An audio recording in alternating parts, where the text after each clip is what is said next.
అందరికీ నమస్కారం అండి. ఎలా ఉన్నారు? బాగున్నారా? నేను కూడా చాలా బాగున్నాను. ఈరోజు మనం వీడియోలో గురు పుష్యమి యోగం గురించి తెలుసుకుందాము. అలాగే ఈరోజు చేయవలసిన పూజ విధానం ఏంటి, ఆచరించవలసిన నియమాలు ఏంటి, అసలు చేయకూడని తప్పులేంటి, ఇవన్నీ కూడా తెలుసుకుందాము.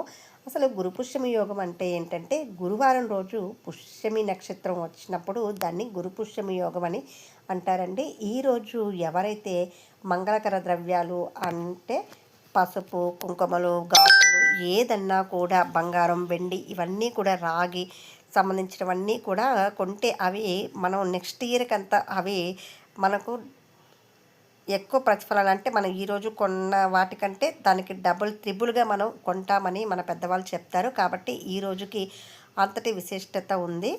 కానీ ఈరోజు ఖచ్చితంగా బంగారం కొనాలంటే ఖచ్చితంగా బంగారం కొనలేని వాళ్ళు కూడా ఉంటారు. కొనాల్సిన అవసరం అయితే లేదండి. ఉంటే తప్పకుండా కొనుక్కోవచ్చు. లేదనుకున్న వాళ్ళు పసుపు కానీ, ఉప్పు కానీ ఇలాంటివన్నీ ఏమన్నా కూడా తెచ్చుకోవచ్చు.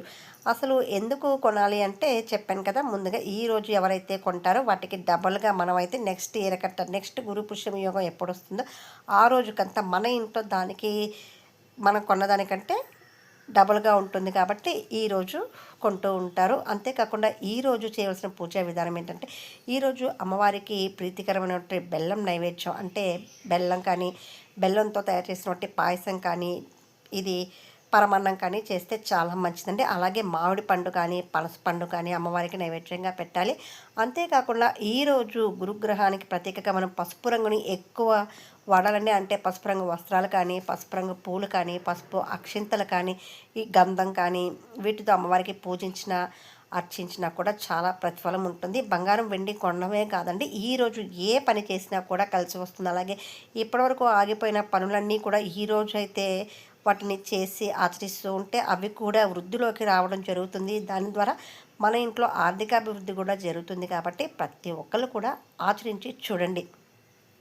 అంతేకాకుండా ఈరోజు ప్రత్యేకమైన రోజు కాబట్టి పంచహారతి ఇవ్వటం, అలాగే పచ్చకర్పూరంతో హారతి ఇవ్వటం, ఆ వెంకటేశ్వర స్వామికి కానీ, పరమేశ్వరికి కానీ, మీ ఇష్ట దైవాలకి, కులదైవాలకి కూడా ఈరోజు ప్రత్యేకమైన పూజలు చేసుకుంటూ వారి అనుగ్రహం పొందడం ద్వారా మన ఇంట్లో ఉన్నటువంటి కష్టాలన్నీ తొలగిపోయి సుఖ సంతోషాలు రావడానికి చాలా కారణంగా ఉంటుంది. కాబట్టి ఈరోజు ఈ పూజా కార్యక్రమాలని ఆచరించి చూడండి. కుదరకపోతే మా వల్ల ఏమీ కాదు, ఏమీ చేయలేకపోతున్నామంటే చక్కగా దీపం పెట్టి కూడా నమస్కరించుకుంటే సరిపోతుంది. ఇంకా చేయకూడని పనులు ఏంటి అంటే, ఈరోజు ఎట్టి పరిస్థితుల్లోనూ గొడవలు అయితే పెట్టుకోకండి. గొడవలు పెట్టుకోవడం, ఇది అరుచుకోవడం, ఇలా కొట్లాట్లు ఇలాంటివి కూడా చేయొద్దు. అలాగే అప్పు చేయటం కానీ చేయకూడదండి అస్సలు.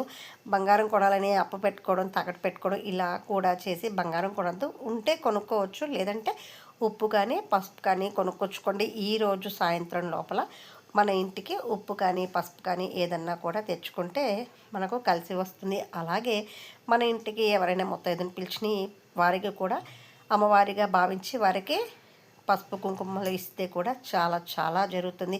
ఈరోజు చేసే దానాలకి కూడా చాలా విశిష్టత ఉంటుంది. అంతేకాకుండా ఈరోజు కుదిరితే ప్రతి ఒక్కరికి కూడా అన్నదానం అంటే తినేదానికి వాళ్ళకి ఏమన్నా ఇచ్చినా కూడా మనకు చాలా పుణ్యం అయితే కలుగుతుంది. కాబట్టి ఇలాంటివన్నీ చేస్తూ ఆచరించి చూడండి. ఈ విధంగా పూజా కార్యక్రమాలు చేసి మీరు కూడా నెక్స్ట్ గురు పుష్యమి యోగం ఎప్పుడొస్తుందో అప్పటికల్లా మీరు కూడా ఐశ్వర్యవంతులు అవ్వాలని మనస్ఫూర్తిగా కోరుకుంటున్నాను. మరొకసారి అమ్మవారి దయ, అనుగ్రహం, గురువు బలం మీ అందరికీ ఉండాలని మనస్ఫూర్తిగా కోరుకుంటున్నాను. ఇప్పటివరకు మన ఛానల్ సబ్స్క్రైబ్ చేసుకోకపోతే సబ్స్క్రైబ్ చేసుకోండి. వీడియోకి ఒక లైక్ కూడా ఇచ్చేసేయండి. ఈ విషయం 10 మందికి చెప్పడం ద్వారా కూడా మనకు ప్రతిఫలం కలుగుతుంది. కాబట్టి మన వీడియోని షేర్ కూడా చేయండి తెలిసిన వాళ్ళకి.